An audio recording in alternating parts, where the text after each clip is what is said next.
This exercise is a reverse hip airplane using a cable column. If you're at home, you can use a band as well. Whether you're using the cable column or the band, you want to have it about in line with the hips around that in that location. So you'll be standing on one leg. So if you're standing on the left leg, you're going to be holding the cable or band in the opposite hand. I'll break down the form first, and then we'll add in the resistance with the band next. So from there, the reason why it's a reverse, or at least I call it a reverse hip airplane, is rather than opening up and bringing that hip that you're standing on into external rotation, we're going to be going the opposite direction and kind of closing off that hip into internal rotation. So the band's basically going to pull you into that internally rotated position, and then you're going to control using your hip stability, using your core to bring yourself back to that neutral position.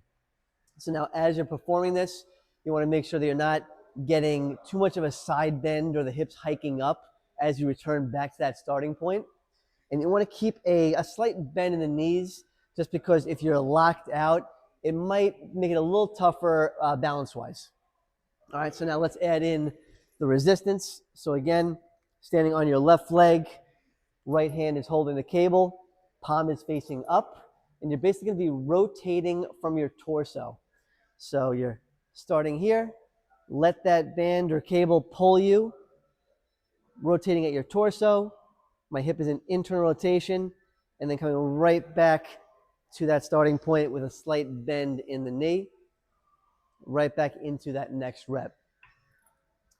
Once you finish that set, obviously doing it on the other leg too. So standing on your right leg with the left hand facing the left hand holding the cable.